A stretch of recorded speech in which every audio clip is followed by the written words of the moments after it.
축복의 박수.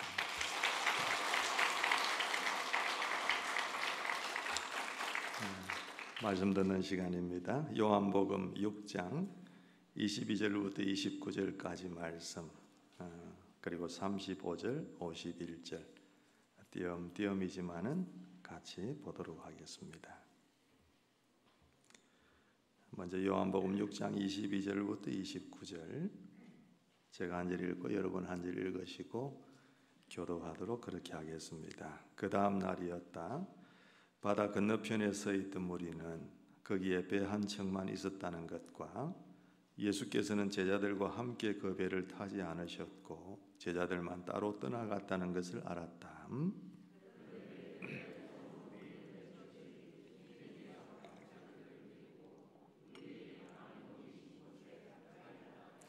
우리는 거기에 예수도 안 계시고 제자들도 없는 것을 알고서 배를 나누어 타고 예수를 찾아 가버나움으로 갔다.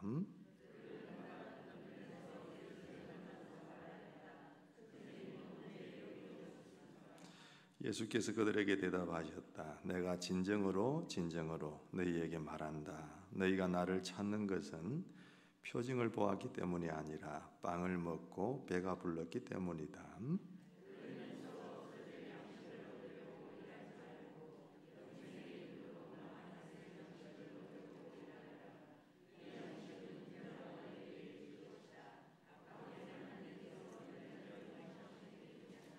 그들이 예수께 물었다. 우리가 무엇을 하여야 하나님의 일을 하는 것이 됩니까?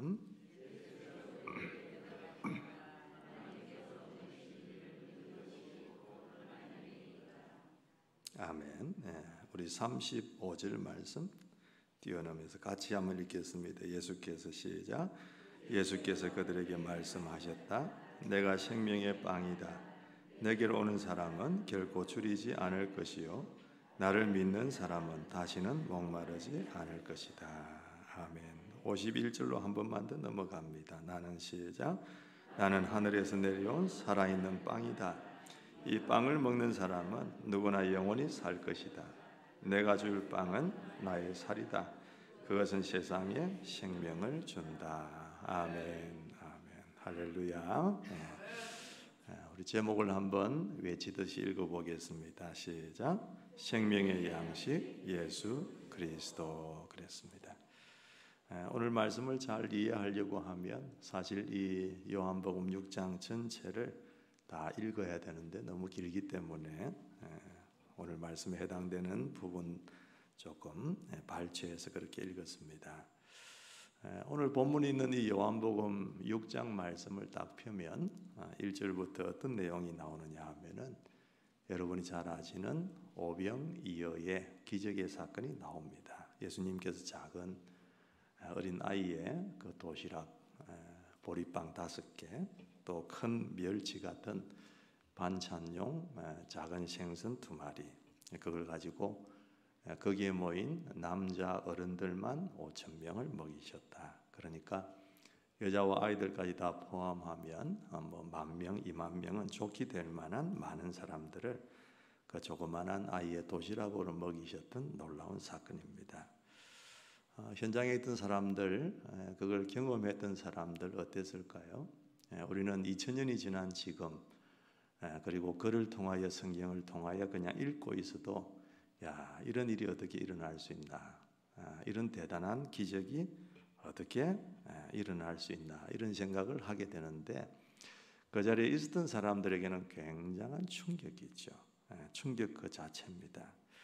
그러니까 굉장히 어마어마한 반응과 파장을 불러일으켰던 자주 말씀드렸지만은 많은 예수님께서 보여주셨던 기적과 또 표징들이 있기는 했지만은 이것만큼 신나는 거 또 이것만큼 파장을 크게 일으킨 사건도 드물지 않겠나 그리 싶습니다. 그리고 게다가 이걸 경험한 이 백성들에게는 엄청난 희망을 준 사건이었습니다. 어떤 희망일까요? 이제는 먹을 것 걱정 안 해도 되겠다. 저 예수님 저분만 있으면 우리가 먹을 것 다 해결되니까 우리 아무리 굶주려도 저분만 놓치지 않으면 우리는 굶어 죽을 일은 없어. 이런 생각, 이런 희망을 갖게 됩니다. 당시 로마의 식민지 지배를 받고 있던 그들은 삶이 형편없었습니다. 가난할 수밖에 없죠. 그러니까 그 많은 사람들 가운데 뒤져봐도 어린아이가 가진 작은 보리빵과 생선 2마리밖에 안 나온 것 아니겠습니까? 그들이 부자 같으면 예수님 따라다닐 줄 알고 도시락도 거나하게 싸들고 다니면서 소풍처럼 다녔을 텐데, 아무리 뒤져도 나오는 게 그것밖에 없다는 것은 가난을 대변하는 내용 아닌가, 그런 생각이 듭니다. 그렇겠죠? 그러니까 이 사람들이 예수님을 만나서 아무것도 없는 가운데 그 보잘것없는 가지고 배부르게 먹고 12광줄이나 남겼다고 하니까 완전히 그냥 가난한 그들에게는 땡 잡은 사건이나 다름이 없습니다. 그리고 또 한 가지는 뭐냐 하면은, 좀 더 나아가서 어떤 희망이 있느냐 하면은 초능력을 가진 위대한 지도자를 만났다는 것이죠. 이스라엘 백성들의 어떤 역사를 가만히 보면 고난의 역사입니다. 항상 오랫동안 세월에 외세의 침입에 괴롭힘을 당하고 시달려고 왔습니다. 지금도 로마의 식민지로 고통을 받으면서 살고 있습니다. 그러니까 그들의 당연 물어보면 꿈이 뭘까? 당연히 여러분 독립입니다. 로마로부터 벗어나는 해방, 다른 민족들의 괴롭힘에서 노임을 받게 되는 독립, 그게 그들의 지상 최대의 꿈이었죠. 게다가 구약 성경에 보면 항상 하나님께서 선지자들을 통하여 메시아를 보내실 것, 구원자를 보내실 걸 예언을 하셨으니까 오매불망 그걸 기다리고 있었습니다. 그런데 그런 순간에 예수님께서 이런 기적의 사건을 일으키면서 초능력을 발휘하면서 나타나시니까 얼마나 반갑겠습니까? 야, 우리가 이분을 앞세우면 이 압제 가운데서 독립할 수 있겠다.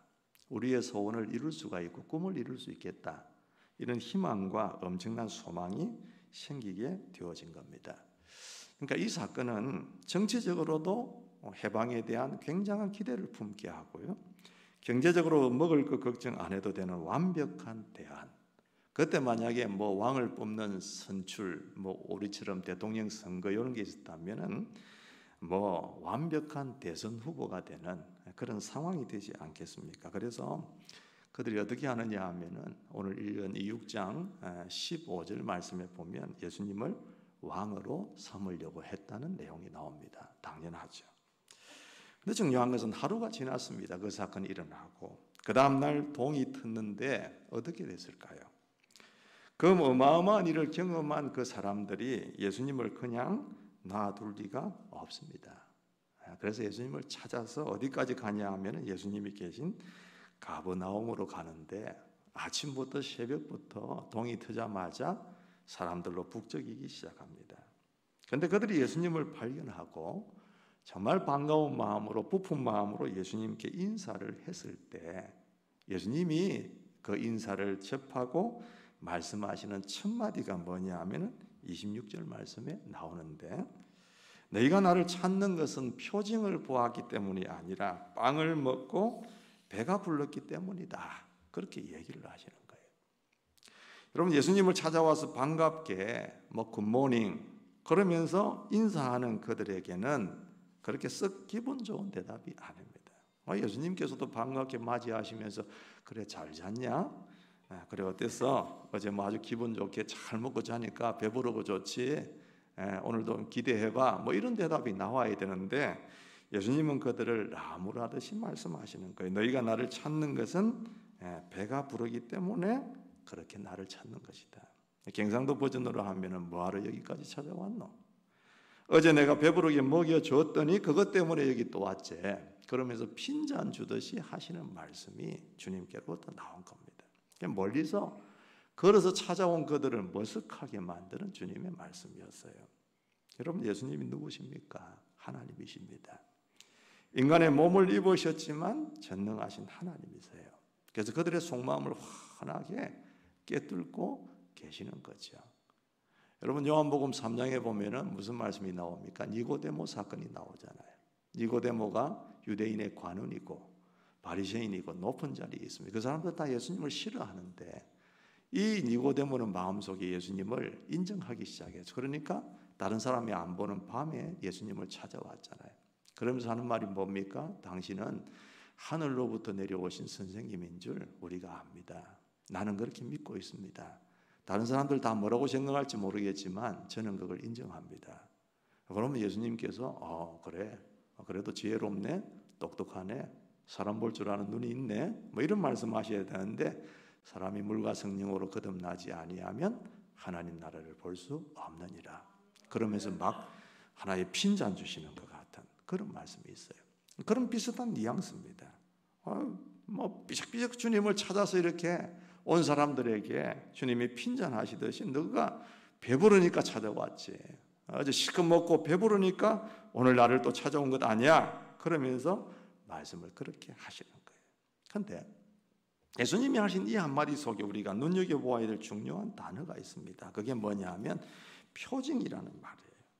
너희가 나를 찾는 것은 표징을 보았기 때문이 아니고 빵을 먹고 배가 불렀기 때문이다, 그렇게 말씀을 하셨다는 겁니다. 여러분, 표징이라는 말이 뭘까요? 조금 우리가 자주 안 쓰는 어려운 단어입니다만은 이거는 뭐 성경 원어에 보면은 세메이아라는 단어인데, 말인데, 여기서 여러분 어떤 말이 나왔느냐 하면 영어 단어 중에 여러분 사인이라는 거 있어요. 사인이라는 말이 여기서 발생이 된 거예요.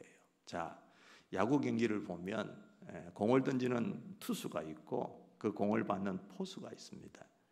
그러면 투수가 어떤 공을 던질 것인가에 대해서 포수가 막 가랭이 사이로 이렇게 사인을 보내잖아요. 말은 하지 않아도, 뭐 글로 써서 보여주지는 않아도 손가락을 가지고 막 자기들끼리 미리 정해둔 사인을 가지고서 전달을 받습니다. 뭐 직구를 던질 거냐, 변화구를 던질 거냐, 뭐 슬라이드를 던질 거냐, 이런 걸 이제 정하는 거죠. 그러니까 이게 사인입니다. 세메이아, 표징, 이런 말에서부터 이 사인이라는 말이 파생되는 거예요. 여러분, 좀 더 쉽게 얘기하면 길거리에 가다 보면 이 교통 표지판 같은 게 있잖아요. 영어로 하면 트래픽 사인이라 그렇게 얘기하는데, 이 사인은 여러분 화면에 뜨는데 저런 사인들이 이 교통 표지판이 뜹니다. 여러분, 화면에 나오는 저게 무슨 표지판 같아요? 왜 또 지우노? 좀 태워. 그래요. 그 무슨 표지판 같아요? 여러분 보실 때 저게 뭡니까? 앞에 뭐가 있다는 거예요? 공사하는 데가 있다, 그런 말이죠. 그러니까 가다가 공사하는 현장이 나오니까 좀 조심하시오, 뭐 그런 얘기 아니겠어요? 이런 게 이제 사인이라는 거예요. 좀 더 쉽게 말하면 여러분, 기적이라는 것은 그냥 일어나지 않을 것 같은 놀라운 일이 일어난 사건을 얘기하는 거예요. 예를 들어서 의사가 가만히 보니까 뭐 이 사람은 한 달밖에 못 살 것 같아요. 삶을 정리하세요. 온몸에 퍼져가지고 당신은 한 달 살면 오래 삽니다. 그렇게 얘기했는데 그 사람이 한 달이 아니라 한 10년, 20년도 거뜬하게 살아있을 때 그걸 보고 사람들은 이야, 기적이 일어났다, 그렇게 얘기합니다. 교통사고가 나서 사람이 차에 부딪혀서 10m를 붕 떴다가 떨어졌는데 아무데도 다친 데가 없어요. 멀쩡해요. 이야, 이거는 정말 기적이다, 그렇게 얘기합니다. 뭔가 도무지 상식적으로 이해하기 힘든, 이해하지 못할 만한 일이 일어났을 때, 일어날 수 없는 일이 일어났을 때 그걸 보고 기적이라고 얘기하죠. 그래서 저는 기적이다. 근데 그러면 사인이라는 것, 표징이라는 것은 뭐냐? 이것도 기적이 일어나는 건 마찬가지예요. 기적이 일어나는 건 맞는데 그 기적 속에 기적으로만 끝나는 게 아니라 기적을 통하여 뭔가를 보여주려고 하는 의도가 있을 때에 그걸 보고 표징이라고 얘기를 해요. 한번 예를 들어 볼게요. 여러분, 요한복음 2장에 보면 가나의 혼인잔치 사건이 있잖아요. 예수님께서 그 혼인잔치에 가셔서 물로 포도주를 만드는 그런 내용들이 기록되어 있습니다. 이스라엘의 혼인잔치는 우리처럼 뭐 예식장에서 30분에 끝나는 게 아니라 몇 날 며칠, 적어도 일주일 정도는 지속되죠. 그런데 그 잔치에 포도주가 떨어졌습니다. 얼마나 준비를 열심히 했고 계산을 철저하게 했겠어요. 그런데도 떨어졌단 말이에요. 그건 여러분 단순하게 포도주가 없다는 얘기가 아니라 잔치가 더 이상 진행될 수 없다는 것과 다름없습니다. 자, 사람들은 몰려와서 음식을 먹으려고 앉아 있습니다. 그런데 이제 우리는 잔치를 더 할 수 없습니다. 포도주가 떨어졌으니까 다 돌아가세요. 이런 아주 상황이 벌어진 거예요. 절대 절명의 절박한 상황이 벌어진 거죠. 예수님께서 뭐라고 하십니까? 항아리에 물을 가득 채우라고 하고 그 물을 그냥 가서 떠다 주오라고 합니다. 여러분, 사람들이 바보입니까? 물과 포도주를 구분하지 못하게. 그런데 희한한 것은 가다 떠다 주니까 어떻게 됩니까? 언제 변했는지는 모르겠지만 그 물이 포도주로 변하게 된 거죠.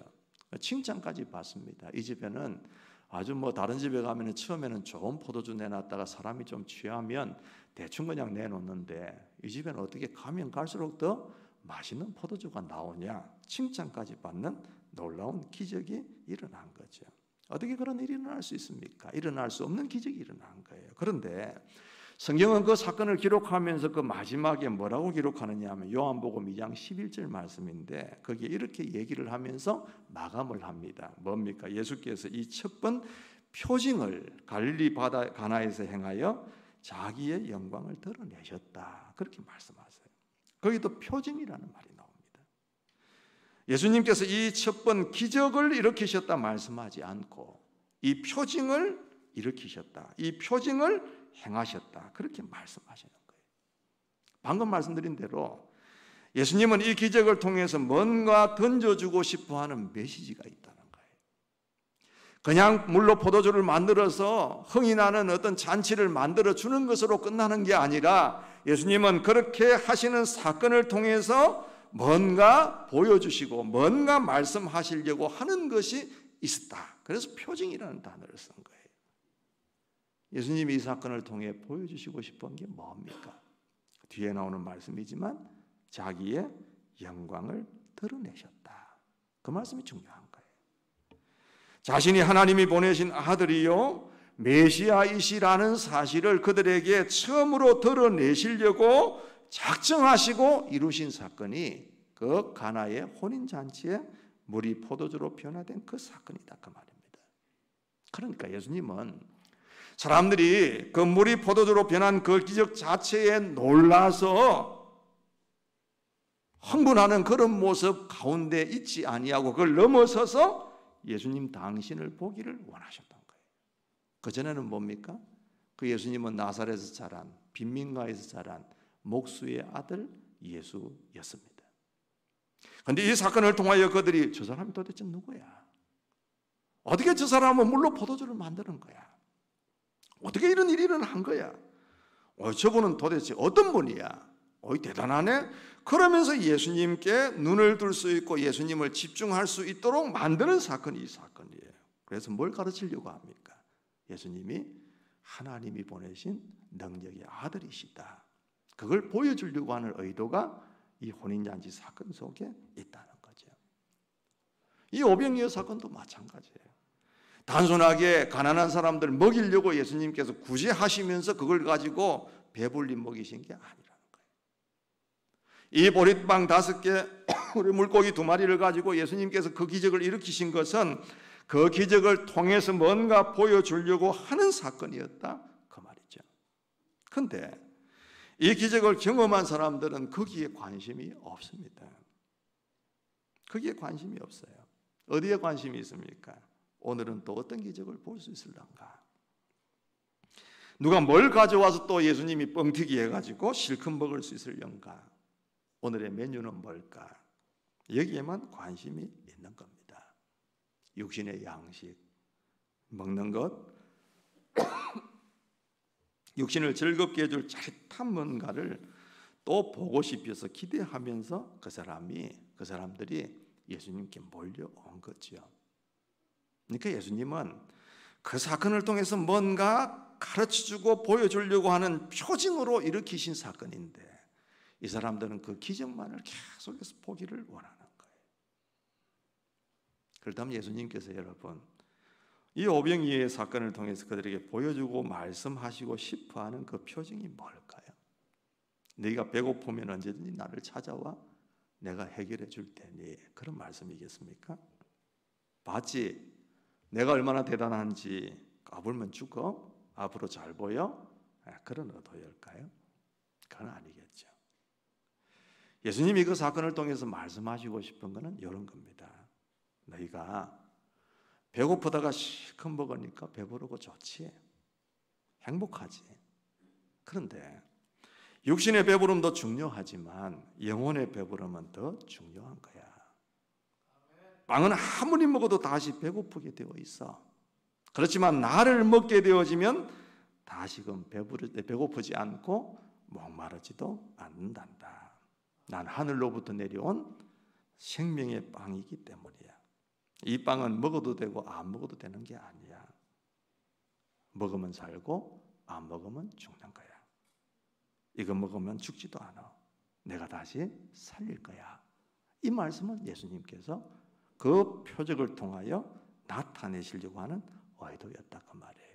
말씀 한번 보시겠어요? 35절 말씀 한번 보겠습니다. 다 같이 읽어볼까요? 예수께서 시작.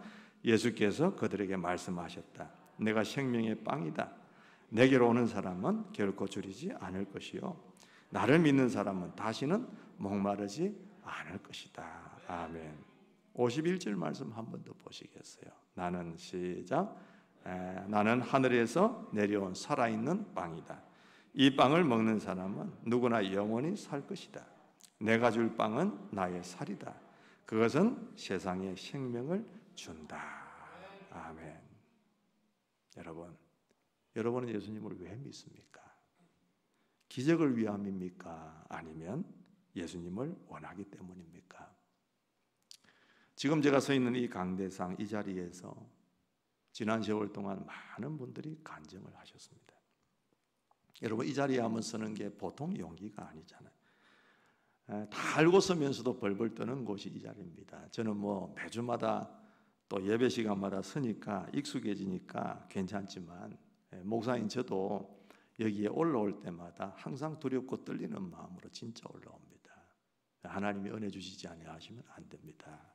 그런 마음으로 올라오는데 그분들이 이 자리에 서서 간증을 한다는 것은 하나님께서 그들에게 정말 놀라운 일들을 일으켜 주셨으니까 올라오는 것 아니겠어요?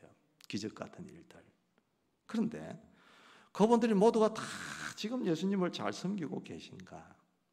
그렇기를 바라지만은 다는 아니에요. 그 중에 몇몇은 보이지를 않아요. 무슨 말인지 여러분 아시겠죠? 오래전 일입니다만은 제가 부목사로 있던 다른 교회에서 있던 시절에 한 가족이 모두 통째로 그냥 교회를 오셨어요. 그런 케이스가 잘 없거든요.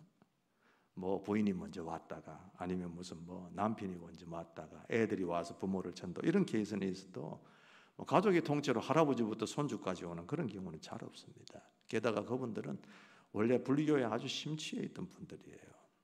왜 오셨는가 보니까 할아버지가 굉장히 아프기 시작한 거예요. 생명에 위독할 정도로 뭐 암이 걸리셨다든지. 그래 아픈 것을 계기로 해서 모두가 종교를 바꾸자 그래가지고 어느 날 하루에 담합을 해서 교회를 다니시게 되셨는데 열심히 다니시더라고요. 하나님께서 은혜를 부어주셨습니다. 그래서 할아버지가 나으셨어요. 얼마나 할렐루야입니까, 그죠? 그런데 그로부터 얼마 뒤에 이 할아버지가 이번에는 정말 원인이 알 수 없는 그런 병에 걸려서 매일 고생하시기 시작하는 거예요. 자, 나았을 때는 할렐루야였어요. 다시금 이거는 원인도 알 수 없는 병이 걸려서 그 집안이 경제적으로 좀 넉넉하기 때문에 뭐 온갖 용하다는 병원, 좋다는 뭐 그런 약은 다 먹었습니다. 때로는 기도원도 다니고 뭐 안수기도도 받고 열심히 그랬어요. 그런데 웬일인지 이게 병이 나지를 않는 거예요. 그러니까 이제 마음이 조금씩 새기 시작합니다. 그러더니만 그 집 할머니가 그 할아버지의 부인이 옛날에 했던 그 짓을 그냥 한 거예요.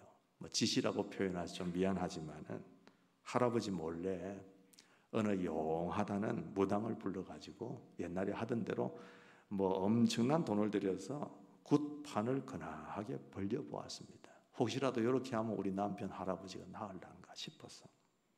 그런데 공교롭게도 여러분 이 할아버지의 병세에 그때로부터 차도가 일어나기 시작하는 거예요.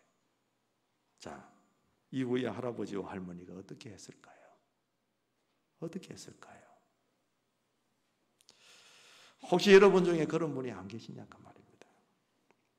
예수가 아니라 예수 때문에 떨어지는 뭔가를 얻기 위해서 신앙생활하는 사람. 예수가 아니라 예수의 기적, 예수가 아니라 예수의 능력, 예수가 아니라 예수가 주시는 위로, 그게 여러분들이 예수님을 따르는 이유가 혹시 아닌가 그 말입니다. 여러분, 저는 기적을 분명히 믿습니다. 왜? 하나님이 살아계시니까, 전능하시니까 절대 기적을 폄하하지 않습니다. 말씀드리고 싶은 건 뭐냐 하면, 때때로 우리의 삶에 기적이 필요하기는 하지만 기적이 우리 신앙의 종착역까지 인도하는 완벽한 안내자는 아니라는 것입니다. 한 2, 3년 전에 벌써 시간이 그렇게 지났네요. 교회에 살던 저희들이 이제 사택을 얻어서 밖으로 나갔습니다. 목장 모임하고 이렇게 하면서 교인들이 가끔씩 이제 화분을 하나씩 들고 오잖아요. 목사님 이사 갔다고. 열심히 키웠습니다. 물도 잘 주고, 추워도 가끔씩 바람도 쐬주고. 어느 정도 잘 자라던 화분들이 세월이 쭉 좀 지나다 보니까 하나씩 시들기 시작하는 거예요. 그래서 제가 집사님들께 이게 왜 이렇게 시듭니까? 저는 물도 잘 주고 햇볕 드는 곳이 딱 이렇게 보여주기도 하고 이렇게 하는데 왜 그렇습니까? 그러니까 우리 집사님들이 그 말씀하셨어요. 목사님, 파는 화분들은 무거울 걸 염려해가지고 밑에는 다 반 정도 스티로폼을 넣고 그 위에만 흙을 얹어놓기 때문에 영양분이 그렇게 오래가지 못합니다. 스티로폼을 드러내고 거기에다가 다시금 흙을 다 채우든지 아니면 영양제를 좀 듬뿍 주든지 이렇게 특별한 방법을 써야 된다는 얘기를 하셨어요. 여러분, 기적이 이끄는 신앙은 마치 그런 것과 같습니다. 오래가지를 못해요. 기적이 있을 때, 좋은 일이 있을 때, 감사한 일이 있을 때에 그때는 주님의 이름을 부르면서 따를 수 있지만 그게 없을 때는 신앙이 영적으로 시들시들해질 수밖에 없는 것입니다. 여러분, 사도 요한이 이 요한복음을 왜 기록했을까요? 요한복음 20장 30절부터 31절 말씀에 보면 이 요한복음을 기록한 이유를 설명하고 있는데 여러분 한번 보시겠어요? 한번 천천히 또 읽어볼까요? 예수께서는 시작. 예수께서는 제자들 앞에서 이 책에 기록하지 않은 다른 표징도 많이 행하셨다. 그런데 여기에 이것이나마 기록한 목적은 여러분으로 하여금 예수가 그리스도시요 하나님의 아들이심을 믿게 하고 또 그렇게 믿어서 그의 이름으로 생명을 얻게 하려는 것이다. 아멘. 이 말씀하시는 거예요. 이 사도 요한이 요한복음을 기록하면서 가나의 혼인잔치 사건을 기록하고 니고데모 사건을 기록하고 오늘 이 6장의 오병이어의 기적의 사건을 기록하고 수많은 병자들을 일으킨 사건을 기록하고 이렇게 하는 기록들, 이것들은 다 왜 기록했냐? 표징을 위한 것이다. 무슨 표징? 예수가 하나님의 아들이시라는 것을 보여주고 너희가 그것을 믿음으로 말미암아 생명을 얻도록 하기 위함이다. 그래서 예수님께서 그렇게 이 사도 요한이 이 말씀을 기록했다 그 말입니다. 자주 말씀드리는 거지만 한 번 더 들으세요. 요한복음은 예수님의 명함 같은 성경이라고 그랬습니다. 예수님이 스스로 나는 누구다라고 자신을 소개하고 분명하게 얘기하신 성경이기 때문입니다. 예수님은 자신을 세상의 빛으로 소개하셨습니다. 수가성물과 여인 앞에서 나는 영원히 목마르지 아니하는 생명수라고 하셨습니다. 오늘 말씀에 뭡니까? 나는 살아있는 생명의 하늘부터 내려온 떡이다, 빵이다. 그렇게 말씀하세요. 나는 선한 목자다. 나는 길이요 생명이요 그리고 나는 참 포도나무다. 예수님이 자꾸 그 말씀하시는 이유는 뭡니까?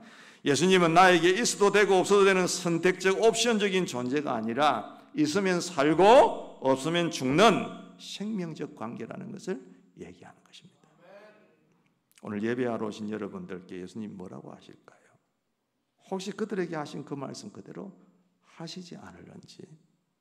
너희가 나를 찾는 것은 표징을 보았기 때문이 아니라 빵을 먹고 배가 불렀기 때문이다. 예수 때문에 예수를 따르는 게 아니라 빵 때문에 예수를 따르고 축복 때문에 예수를 따르고 기적 때문에 예수를 따르고 내 필요에 의하여서 주님을 따르는 그런 신앙의 삶을 살고 있지는 않느냐. 그 말씀하시는 거예요. 그런 분들은 그게 나타날 때까지는 예수님께 붙어 있지만 그게 나타나지 않는 순간부터는 떠날 수 있는 가능성이 있습니다. 예수께 왔던 사람들, 어제 그 놀라운 오병이의 기적을 경험했지만 오늘 그 기적을 쏙 빼놔놓고 주님께서 예수님 자신을 드러내셨을 때에, 자신이 생명의 양식임을 밝히셨을 때에 그들은 매력을 느끼지를 못해요. 다 주님을 떠나버립니다. 그때 예수님께서 제자들에게 묻습니다. 너희까지도 떠나가려느냐? 그러니까 베드로가 아주 대답을 걸작스럽게 합니다. 이 양반은 한 번씩 감동을 줘요. 예수님이 너희는 나를 누구로 하냐 그랬을 때 주는 그리스도시요 살아계신 하나님의 아들이십니다. 이런 대답을 굉장히 베드로가 잘합니다. 오늘도 베드로가 그렇게 신앙 고백을 하죠. 68절부터 69절까지 말씀 한 번만 더 읽겠습니다. 시몬 베드로가 시작. 시몬 베드로가 대답하였다. 주님, 우리가 누구에게로 가겠습니까? 선생님께서는 영생의 말씀이 있습니다. 우리는 선생님이 하나님의 거룩한 분이심을 믿고 또 알았습니다. 아멘, 아멘.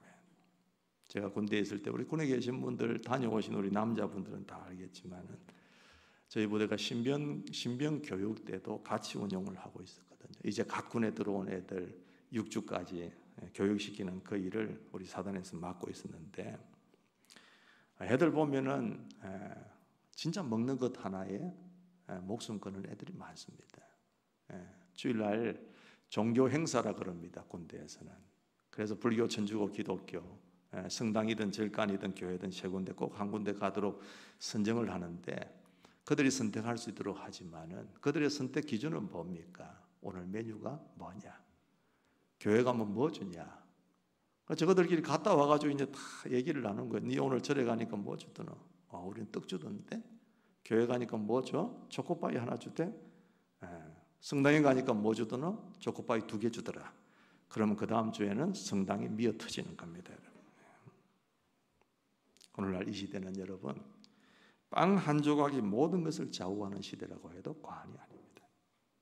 빵 한 조각에 감동되고요, 빵 한 조각에 매료되고, 빵 한 조각에 들러붙기도 하고 유혹당하기도 하고 배반하기도 하고 빵 한 조각 때문에 만족하기도 하고 그렇잖아요. 빵 만능주의, 물질 만능주의, 돈 앞에서는 모두가 굴복하는, 그래서 조금 더 뭔가 나의 삶에 유익을 끼쳐주는 것이 주어질 때에는 신앙의 양심도 팔아먹고 예수도 팔아먹을 수 있는 시대가 오늘 이 시대다 그 말이에요. 예수님께서 40일 금식하셨을 때 마귀가 와서 그랬어요. 이 돌을 명하여서 빵이 되게 해라. 뭐로 그렇게 배고프게 살고 있냐? 네 능력이 있으니까, 하나님의 아들이니까 이 돌 가지고도 얼마든지 떡도 만들고 빵도 만들고 먹을 거 먹어서 먹으면 되지. 그럴 때 예수님 하시는 말씀이 뭡니까? 마태복음 4장 4절 말씀에 사람이 뭐로만 살 것이 아니라 빵으로만 살 게 아니고 뭘 통해서 살 것이라고요? 하나님의 입에서 나오는 모든 말씀으로 살 것이다. 그 마귀는 우리에게 오늘도 속삭입니다. 이 돌을 빵으로 여기면서 살아. 이 돌도 빵이 될 수 있어. 아닙니다, 여러분. 돌은 돌이고 빵은 빵입니다. 돌로 만든 거짓빵에 속아서 여러분들이 참된 양식을, 예수 그리스도, 참된 양식인 예수 그리스도를 버리지 마시길 바랍니다, 여러분. 참으로 생명의 빵, 생명의 양식은 예수 그리스도 한 분밖에 안 계십니다. 다른 거 다 놓쳐도 주님 떠나시면 안 됩니다. 직장은 잃을 수가 있고, 돈도 잃을 수가 있고, 건강도 잃을 수 있지만, 사람도 잃을 수 있지만, 그럼에도 불구하고 예수 그리스도를 소유한 사람은 세상에서 가장 복된 사람임을 여러분이 고백할 수 있게 되기를 축복합니다. 왜요? 그 속에 영원한 생명이 있기 때문입니다. 하지만 모든 걸 다 갖추어도 예수 없으면, 예수 잃으면 그 사람은 모든 걸 다 잃는 것입니다. 영원한 멸망이 기다리고 있는 거죠. 생명의 양식 되시는 예수, 예수 잘 믿어서 영원한 생명 끝까지 영원토록 누리게 되는